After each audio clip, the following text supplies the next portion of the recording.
Mangalagiri MTMC కార్యాలయంలో నక్షా కార్యక్రమంపై అవగాహన కార్యక్రమం జరిగింది. ఈ కార్యక్రమంలో commissioner Aleem Basha, deputy city planner Ashok Kumar తదితరులు పాల్గొన్నారు. అనంతరం వారు మాట్లాడారు.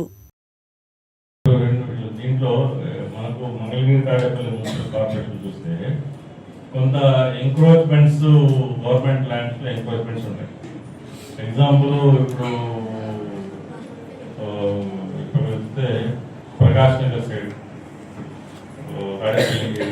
ఇవన్నీ కూడా ఎట్లా చేస్తారు అనేది దీంట్లో అటువంటి వాటికి అర్బన్ ప్రాపర్టీ కార్డ్ మనం ఇవ్వము. బట్ ప్రొసీజర్ పార్ట్ అంటే సర్వే పార్ట్ అవన్నీ కూడా వాళ్ళు ఎవరున్నారు అవన్నీ డేటా మొత్తం కూడా తీసుకుంటాం. కాకపోతే we may not be issuing urban property card to the encroachers. But the rest of the process ఏదైతే ఉందో ఆ ప్రాసెస్ మొత్తం కూడా కంప్లీట్ చేయాల్సిందే. దాని గురించి నదీనా చెప్పండి, లేకపోతే పూజ